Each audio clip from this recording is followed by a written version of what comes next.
On behalf of the General Assembly, I have the honor to welcome to the United Nations His Excellency Muhammadu Buhari, President of the Federal Republic.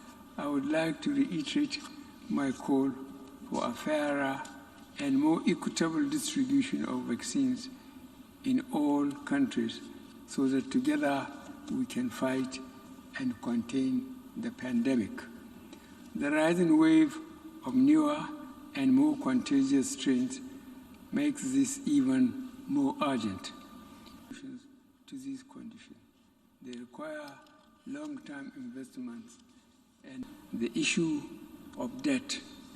We have seen that developing countries have been faced with unsustainable debt burdens even before the pandemic.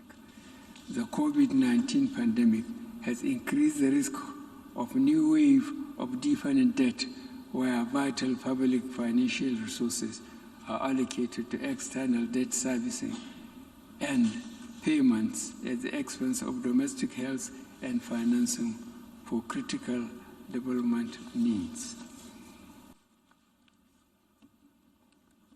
Mr. President, in West Africa especially, our democratic gains of the past decades are now being eroded. The recent trend of unconstitutional takeover of power, sometimes in reaction to unilateral changes of constitution by some leaders, must not be tolerated by the international community. These include poor and undemocratic governance.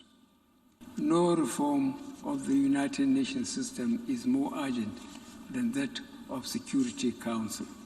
Stakeholders around the world are asking how such power could be concentrated in scant representation, discharging his responsibilities.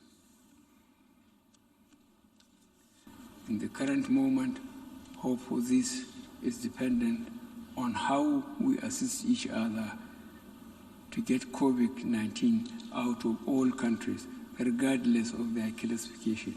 We can do and we must do. In this regard, let me close my statement by paying special tribute to a great and humane internationalist and an exemplary practitioner of multilateral cooperation. I am speaking of Chancellor Angela Merkel of the Federal Republic of Germany.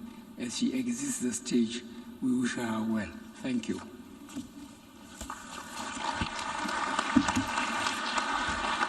On behalf of the General Assembly, I wish to thank the President of the Federal Republic of Nigeria.